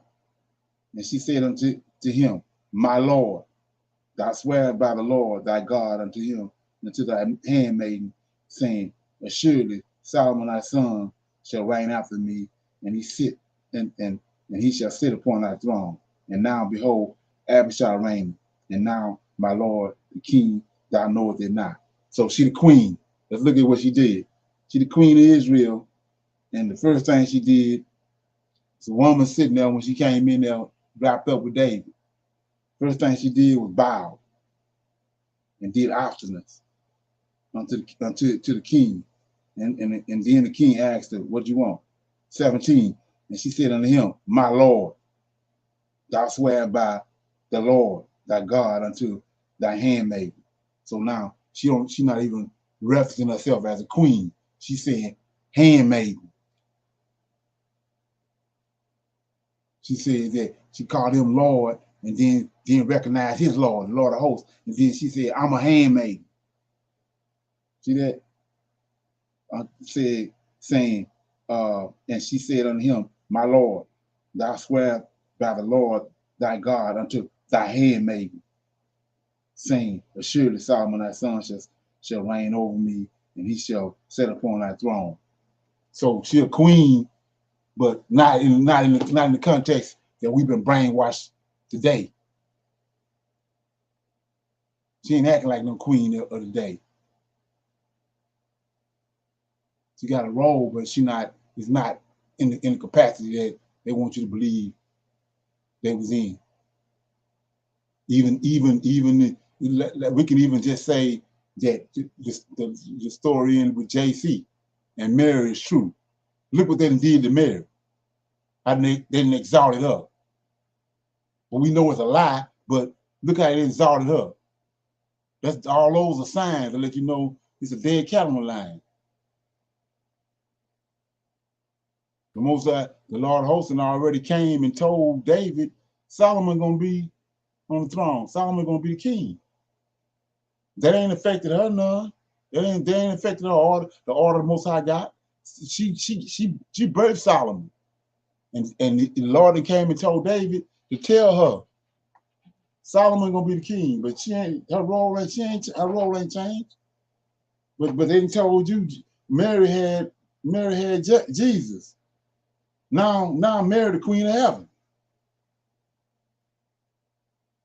Okay, ain't that something? Yes, sir.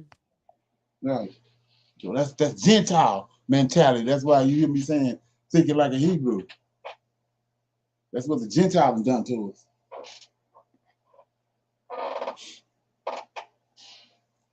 And that's part of the curses. He said that he was going to bring us over here and we're going to pick up their ways. He's going to cast us out among the Gentiles and we're going to pick up their ways and they laws, their way of life. That's where we at.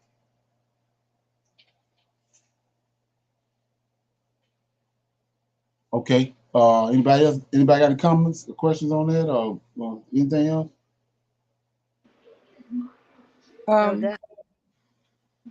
Go ahead, Joyce.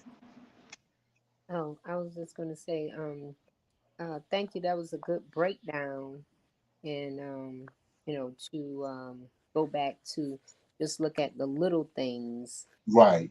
That's what you have to do. Overlook and words mean a lot. So right, exactly. Different words, like you said, the queen, and then turn around and she say a handmaid, but then they. So yeah. Right. And that's what got go back to Lucifer in the heaven. That's what got him kicked out. He's thinking high of himself, pride. Yes, sir. And that's what got kicked. That's what got him kicked. And the rest of the angels was kicked out of heaven because of pride. It was exalted. But the Israelite, when he says a righteous branch, whether it's a man or a woman, they're not thinking along those lines. They got roles. They got a roles, but they're not thinking along them lines. And that's where we had in trouble today.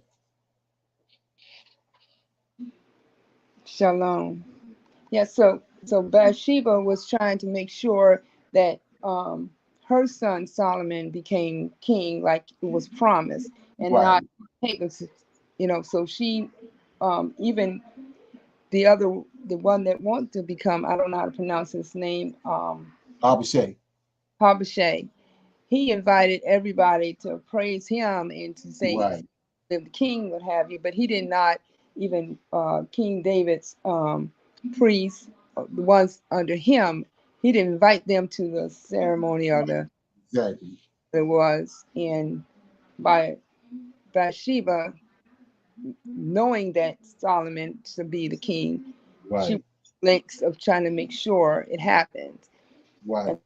And, as I was reading and at what was going on, the young lady was, I guess, like a water bottle, a heating bottle, or something like that. That was just a comfort to keep him Right. warm, because he was always cold and nothing could kill his cold. And that's why she was there, not as like we said, he did not have any relationship with the young woman.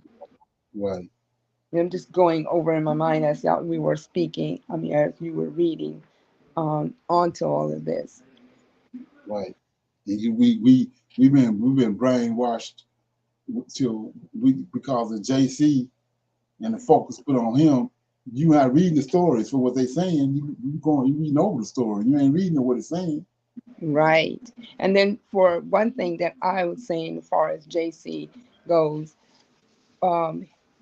in all through the Old Testament, it's never shown someone as a human to be sacrificed. Always an animal.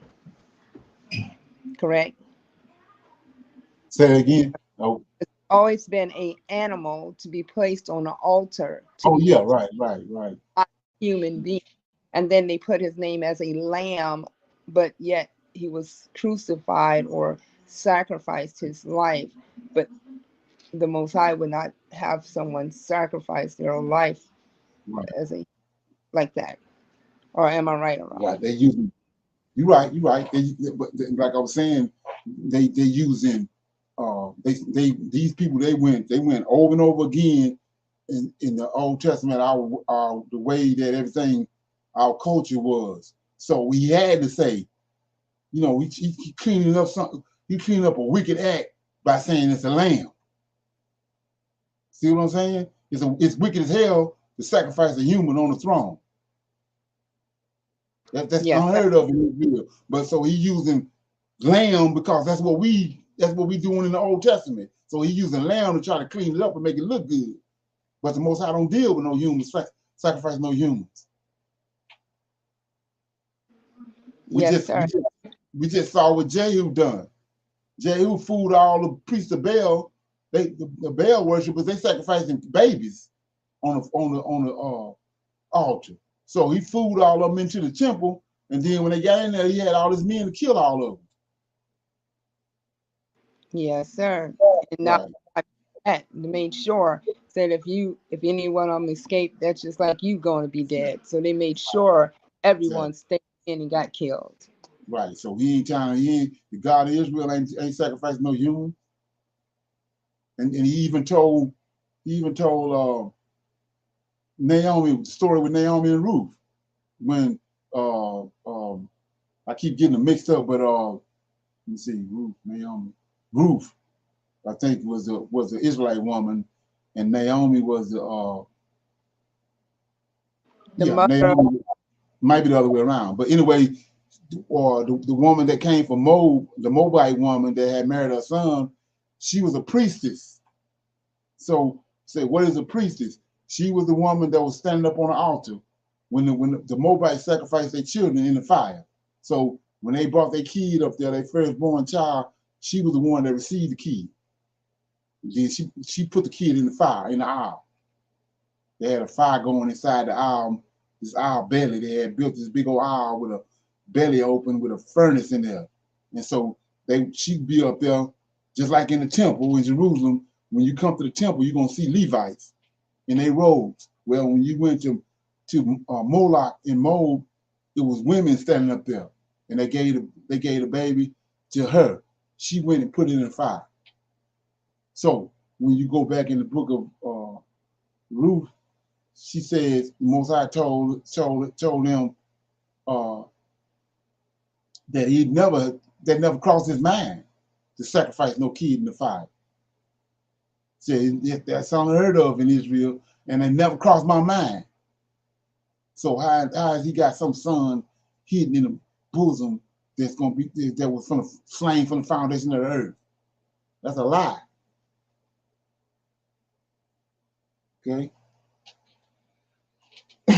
Yeah.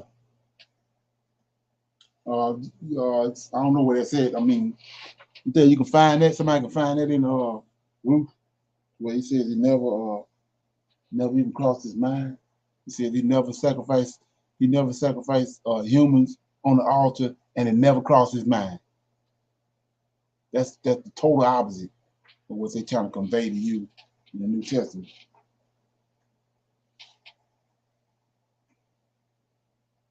Okay. So yeah, we are almost at 2 hours. I was gonna play this up. I can still play it. I'm gonna play this video. It's the origins of the Chinese. I'm gonna play it because I want to deal with it tomorrow. Another part of it. So I want to play this first, so go ahead and get this information out there. So the name of this video, if you want to go watch it on your own, is the origins of the Chinese, Japanese, and Koreans according to the Bible. Ology Channel. If you have ever wondered where the Chinese, Japanese, and Koreans, the eyes-drawn people, came from, we will reveal to you the origin of the Asians according to the Bible. What is the origin and who is the ancestral father of these peoples? Japanese, Chinese, Mongolians, and Koreans, who in the Bible gave origin to the Asian peoples. Stay with me and you'll see. I ask that if you like our series, leave your like and share the video, because it helps our channel a lot. And if you want to help even more, leave your comment, your opinion about the origin of Asian peoples. Say what you think about the biblical origin based on Genesis chapter 10. Without further ado, let's go to another video from our series, The Origin of Peoples According to the Bible. Asian peoples, no doubt, have always aroused interest in people, whether for their art, culture, or even martial arts. However, the origin of this people is a question. According to the sacred scriptures of the Bible, there are statements about the origin of Asian peoples, revealing who their parent is and the source of the Asian factor. First, to address the ancestry of Asian peoples, it is necessary to understand the origin of the name Asia. This name has its roots in Greek mythology, where Asia was the wife of Japetus. It is interesting to note the similarity between the name Japetus and the name Japheth, son of Noah. In mythologies, fragments and traces of true biblical history have been preserved over time. Therefore, in the tales and narratives passed down from generation to generation, the names of Noah's wives and his 3 children may have been preserved.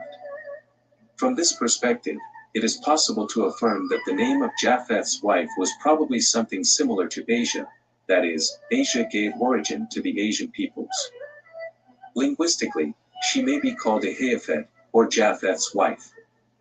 Thus, the Asian factor has its origin in Japheth's wife.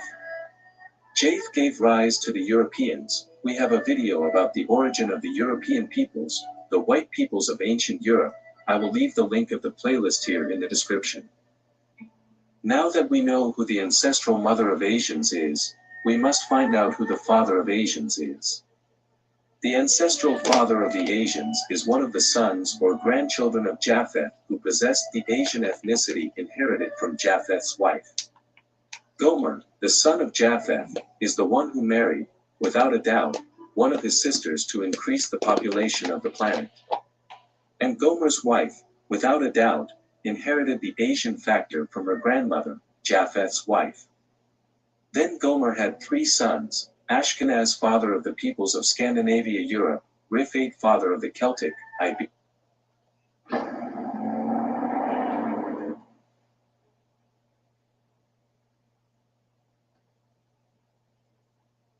among several other peoples. Finally, now we find out who the father of the Asians is. The 3rd son of Gomer and grandson of Noah was called Togarmah, and he is the father of Asians, the ancestor of all Asians with Asian characteristics such as drawn eyes.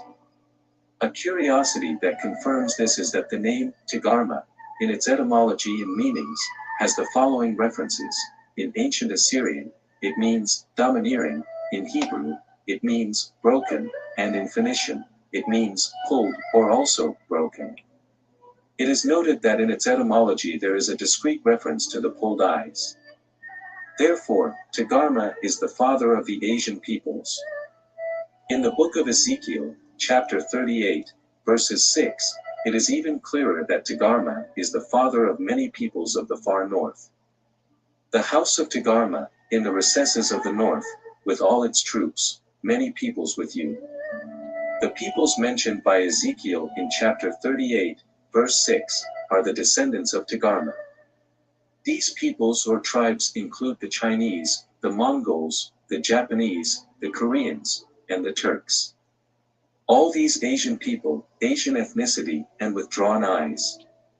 Genetics proves that Asians and Europeans are related, despite the distance. The fair skin of Asians is already a proof of this kinship by itself. However, there is an Asian people who have in their DNA, proven by science, a portion of genetic sister of the European peoples. Yes, these people exist. This question is a simple question, because when we look at genetics, we discover incredible things about kinship between peoples. But which Asian people is related to the European peoples? Which Asian people has a share of European DNA? This people is one who has a very close relationship with the European peoples, which proves that Europeans or Indo-Europeans have a kinship with Asians. The name of this people is Xiongnu. The Xiongnu are a Chinese tribe who, according to Chinese sources, inhabited the Asian steppes in the 7th to 8th century BC. The mitochondrial DNA of the Xiongnu demonstrates that they had about 88% of Asian heritage and 12% of European heritage. The Xiongnu are an authentic genetic connection between European peoples and Asian peoples, evidencing that they are related, despite the distance. This refers to Japheth, his wife and Gomer's grandsons, Togarmah, along with his two other brothers, Riphat and Ashkenaz. Therefore, Asian genetics was transmitted from Japheth's wife to her grandson Togarmah, who ultimately originated all the peoples of Asia, who are numerous and belong to many nations. This fulfills the prophecy of blessing given to Japheth, stating that his descendants would be enlarged, multiplied, and gigantic. It is worth mentioning that the most populous country in the world is China. Another character mentioned in the Holy Scriptures is Sin, also known as Sani or Sinim. Interestingly, its name resembles several terms and cities, including the very name, China. In Hebrew, it is pronounced as Sin and can have meanings such as clay peak or mud. Some say it may also have the meaning of moon. Sin, the son of Canaan, was one of the 11 sons of Canaan, who in turn is the son of Ham, who is the son of Noah. Therefore, Sin was one of the grandsons of Noah. He is portrayed indirectly in the Bible through his descendants known as the Sinites or Sinites. Another interesting fact about Sin, son of Cana, grandson of Ham, is that possibly in Mesopotamian mythology as it happened in Greek mythology with Japheth, Sin would also have with time entered in Mesopotamian mythology, fragments of true biblical history. He was deified with the title of God of Laws. In a hymn of UR, it is said that he established law and justice, having established laws, and again, the lawgiver of the heavens and the earth. A striking circumstance stems from this, as some of his descendants traveled to southern Arabia and settled a region later known as Sinai. Thus, the possibility of his reputation as a great law codifier led to a tradition that associates Sinai as the place where the law originated. There may be some connection between this circumstance and God's choice to designate Mount Sinai as the place where he delivered the 10 Commandments. It is believed that the Sinites, that is, the people of Sin, the Chinese, originated in a coastal town north of Phoenicia called Sin. The Sinites were not one of the Canaanite tribes mentioned in Joshua with the divine command to destroy them. Possibly. Okay. Any comments?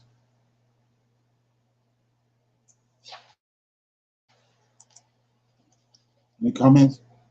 So who? I know he was in a lot there, but you can summarize that a little bit for me. But he was saying that Tomagog, if you go to Genesis, Ezekiel 38, Tomagog, he's saying those the Japanese, all the Oriental people is ascended from there. That whole region. And then he says that they're coming from Japhet because of you go to the prophecy that Japhet was going to dwell in the tents of he's going to enlarge the tents of Japhet, and they were going to dwell with Israel. And the most populous people on the planet is the Asian people when you add all of them up together. But I was showing all that for a reason, because I come across a bunch of information. I'm trying to figure out how to deliver it. Because anybody on here familiar with the Khazarians? No, sir. Yeah, you might want to check that out for tomorrow. I'm going to talk about it tomorrow. But it's Khazar.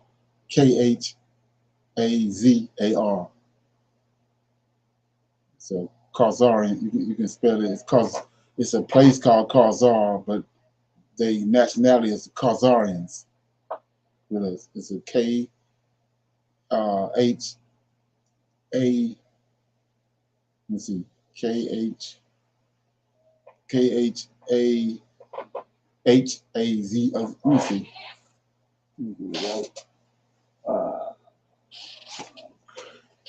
Get it right here. It's Khazars.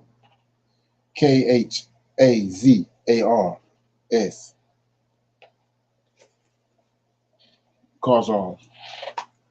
So that's who the people are. That was it's a big it's like a million. It was 1,000,000 miles wide empire that they took out of history back in the day.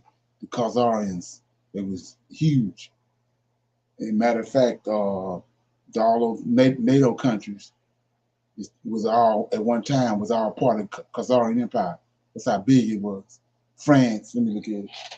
It was, and that's how they got us thrown off when it comes to prophecy. People don't know this, so it's let me get it.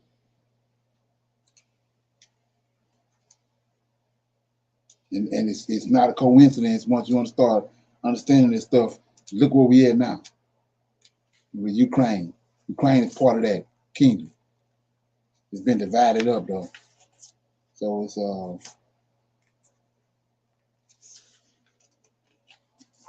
you can put a map, Google a map, the Khazarian Empire, and you'll see where it was. Yeah, you get it. Yeah, all those NATO countries, Poland, all that's in the play right now. Poland and Ukraine and Hungary, all of them was one time was all one.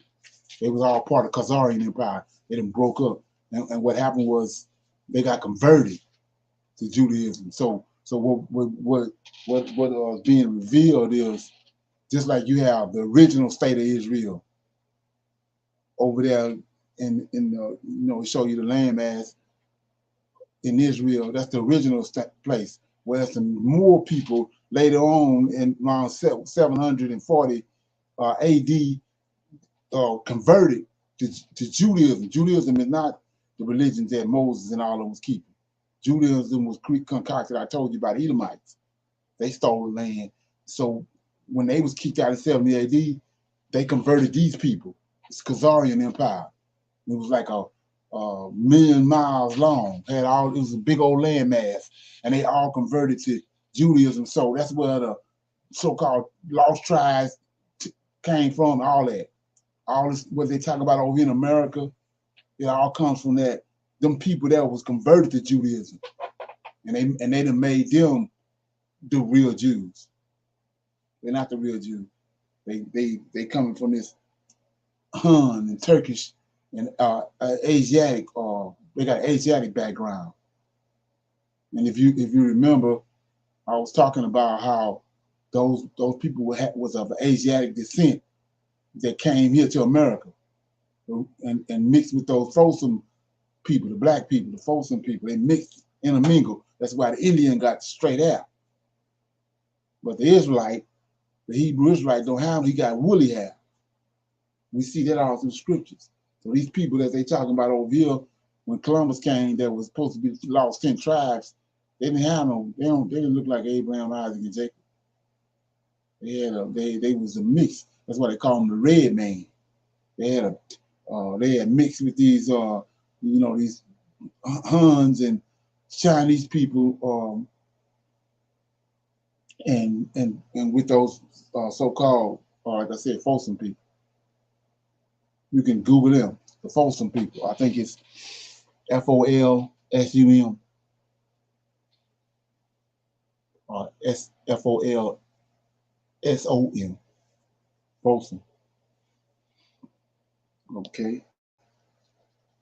Yeah, so we'll try to connect these dots tomorrow with that. I was just trying to get some of the information out tonight. But yeah, any comments before we go? Questions?